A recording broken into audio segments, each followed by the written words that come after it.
Bonjour Algérie, bonjour Cameroun et bonjour la FIFA. Bon, j'ai envie de dire bonjour Belmadi et bonjour Samuel Eto'o-Fils.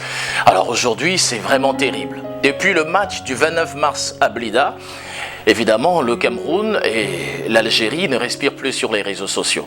C'est devenu vraiment une véritable guerre. Vous avez tout de suite fait une publication que vous avez les Algériens qui arrivent, débordent d'imagination et de commentaires.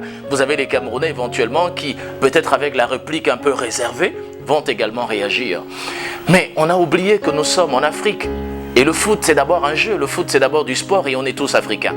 Maintenant, il y a des questions de racisme qui sont entrées en jeu, des questions de corruption et de vol. Et Samuel Eto'o-Fils est accusé de toutes sortes de mots, d'avoir corrompu Gassama. Évidemment, d'aucuns parlent de 100 000 € donnés en Algérie, d'aucuns parlent de 40 000 € donnés à Paris. Mais qu'en est-il exactement? Alors, les Algériens savent bien. Ils ont été vainqueurs de la Coupe d'Afrique 2019 organisée en Égypte et personne ne leur a retiré ce trophée. Quand on est grand, il faut savoir qu'on peut apprendre, on peut savoir perdre, comme on peut pouvoir gagner. Et voilà que Belmadi est sorti et a commis une réaction qui a offusqué complètement les fanatiques du foot. Et je crois que la FIFA aussi est offusquée par cette réaction et ne va peut-être pas tarder à réagir dans les jours qui viennent.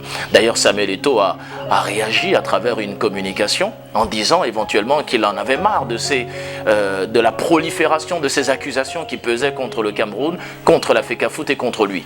Et n'oublions pas que Samuel Eto'o-Fils a été agressé verbalement le 1er avril justement à Doha au Qatar lors de la cérémonie qui consistait éventuellement à faire lors de la cérémonie de tirage au sort.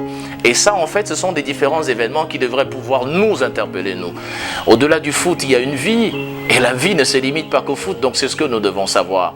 Et je crois que la FIFA dans les jours qui viennent doit pouvoir arbitrer ce match pour mettre un terme à cette violence, à ces insultes, à cette barbarie, à ce racisme qui déborde sur les réseaux sociaux. Et vous entendez Belmadi dire qu'il a été surpris au lendemain de ce match de Blida, de voir l'arbitre être assis à l'aéroport d'Algérie consommer son café.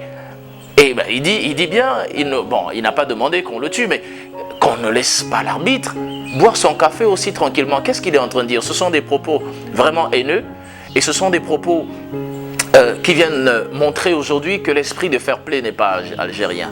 Je crois qu'on est dans le foot et à partir de ce moment donné, il faut sanctionner ce type de propos pour donner une correction à ceux qui à l'avenir voudraient s'aventurer dans ce genre de choses.